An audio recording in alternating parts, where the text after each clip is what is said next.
From season 1 left us with a bunch of loose threads. Like, is there a giant spider? Why is there a lighthouse nowhere near the water? Is Boyd having regrets about volunteering to be Santa Claus? And most importantly, what happened to Tabitha's hole? Hey everyone, I'm Brent the Middleman, your middle aged middle manager in a midlife crisis, here today with another video about the surprise epics hit From.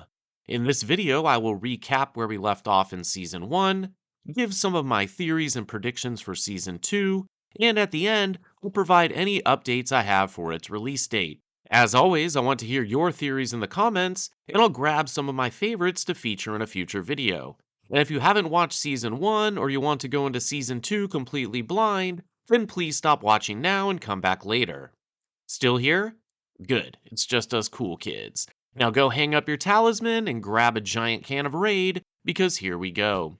The final episode of season 1, which took its name from the Dr. Seuss book, Oh, the Places We'll Go, reminded us that this show is from the creators of Lost by leaving us with a bunch of cliffhangers for each main character.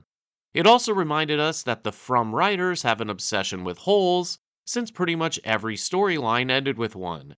We got to finally see what was in Tabitha's hole, and it turns out her hole was even more vast than we had ever imagined. We learned that the demons have some kind of underground daycare with crayon drawings on the wall and everything, so it was no surprise to see creepy Victor hanging out down there. Oh, and how did Victor get there? Through a magic tree hole, of course. I'll put a link to my video on the From Season 1 finale if you want to see my analysis of the cave drawings. Boyd also entered a tree hole because he decided to listen to the little tennis player boy, and this led him right into a stone chimney with seemingly no way out.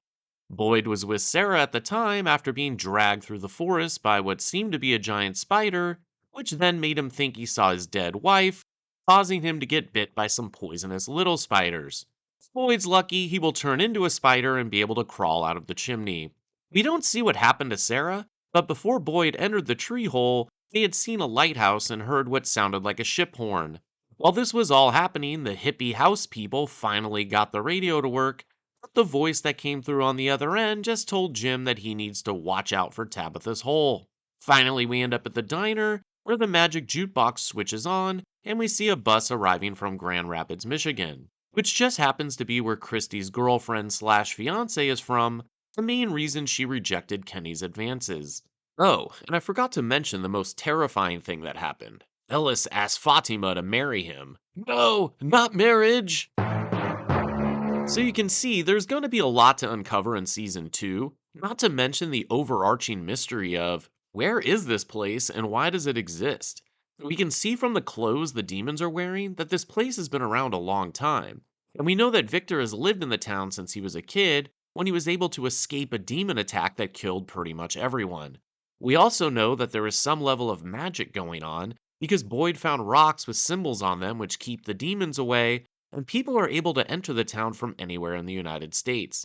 And as I reflect more on season 1, I realize that we really don't know anything.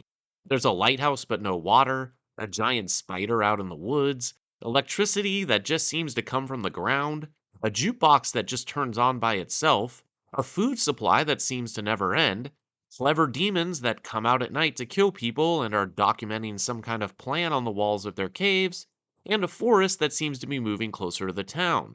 Oh, and there's some kind of cycle that continues to happen, drawing certain people to the town, letting them get close to discovering something, and then they all die.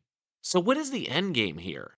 Well, here are my best guesses so far, and I'd love to hear what you think about them in the comments. First theory: they're in some pocket dimension, maybe even related to the Bermuda Triangle, which is why there's a lighthouse. This dimension was created or opened somehow by somebody performing magic, and ever since then it has been able to draw people in to help build up the town and to feed the creatures that inhabit it.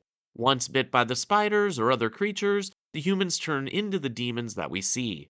The only way to escape is to find the access point back, which is probably near the lighthouse.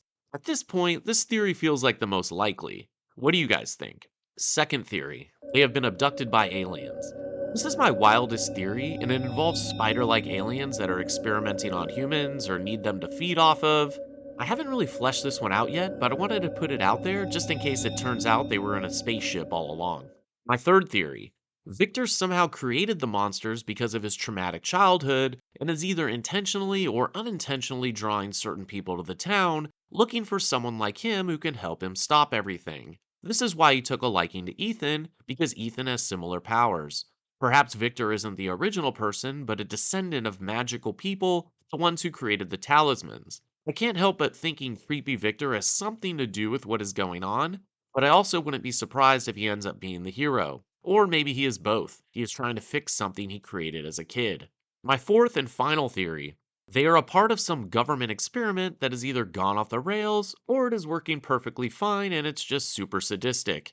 It may not be government related, but the whole thing does feel like some kind of test. How will humans react to extreme fear? Will they work together to try to escape or fight back, or will they just accept it and try to survive? The accepting and surviving only seems to work for so long before the town sends demons to take them all out. The trying to escape only seems to work for so long as well before the town sends a storm and giant spiders to stop them. Or is that part of the test as well? Will they keep going no matter what? And if it is some kind of test, then why? Who wants to know how certain people will react under extreme duress? What do they stand to gain? And is what we are seeing some kind of magic, or is it just advanced technology? Is the government looking for humans with powers like Victor and Ethan? Or is it something more spiritual, like a god testing humanity to see if it's worthy to continue? A lot of what we see in season one is pretty darn biblical. People being tested, being asked to do things they don't want to do, and if they don't do it right, a flood or monsters comes and kills them all. What do you guys think? Am I onto something? What are your theories? Please tell me in the comments below.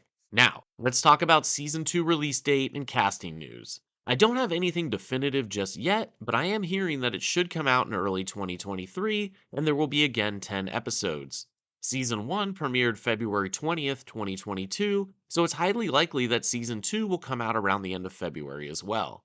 As soon as I hear more, I'll definitely let everyone know on my Instagram and Twitter, so follow me there if you want to stay in the loop. As far as the cast goes for Season 2, I do know that Scott McCord, who plays Victor, has been promoted to a series regular, and all the cast members who survived Season 1 will be back as well. New characters will also be arriving on the bus from Grand Rapids, with one of them most likely being Christie's fiance. The new cast includes AJ Simmons, Angela Moore, Nathan D. Simmons, Colleen Ohm, who is my guest for the fiance, and Deborah Grover.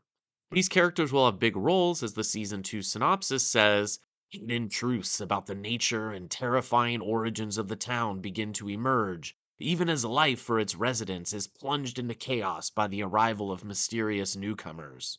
I'm very excited about the idea of seeing the town's terrifying origins, as this ties into a couple of my theories about trauma creating everything we have seen. Well, we don't have to wait too much longer for one of our favorite shows to come back, and let me know in the comments if you were just as excited as I am. As always, if you enjoyed the video, please like and subscribe, as it really helps the channel, and this middle-aged man definitely appreciates the support. Click the links if you want to watch my other videos on From, or check out the other shows I cover as well. Thanks again for watching. I'm Brent the Middleman, and I'll see you next time.